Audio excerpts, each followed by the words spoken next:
बघा, बऱ्याच मुलांचा असा प्रश्न आहे की ज्या काही सॅनिटरी इन्स्पेक्टरसाठी भरती येतात, मग त्या नगर परिषद मध्ये असेल किंवा महानगरपालिकेमध्ये असेल, ठीक आहे, किंवा मग आरोग्य खात्यात असेल, तर त्याच्यासाठी नक्की सब्जेक्ट किती असतात आणि मार्क किती असतात, ठीक आहे, किंवा त्याचा पेपरचं स्ट्रक्चर कसं असतं.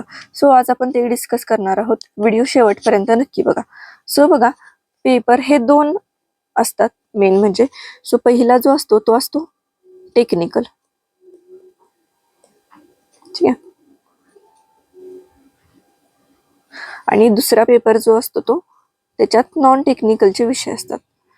आता ते कोणते ते पण आपण समजून घेऊया, ठीक आहे.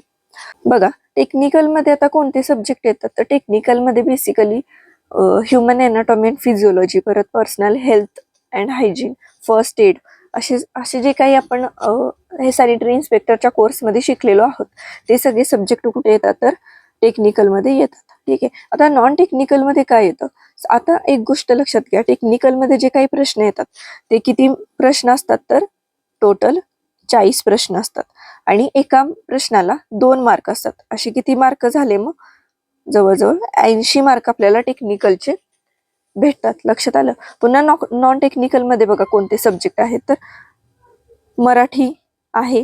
मराठीचे किती असतात, तर 15 प्रश्न असतात. 15 म्हणजे 30 मार्क झाले. पुन्हा इंग्लिश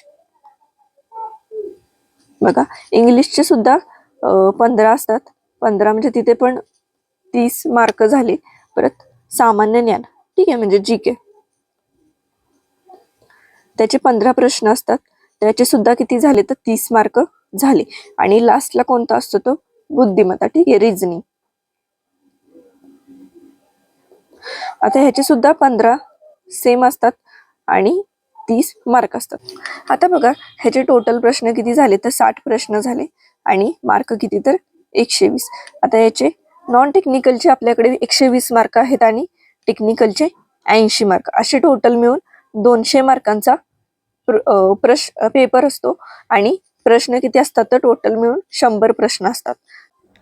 अशाच माहितीपूर्ण व्हिडिओसाठी आत्ताच चॅनेलला सबस्क्राईब करा आणि कमेंटमध्ये जर तुमचा काही डाऊट असेल तर तो मेन्शन करा. थँक्यू.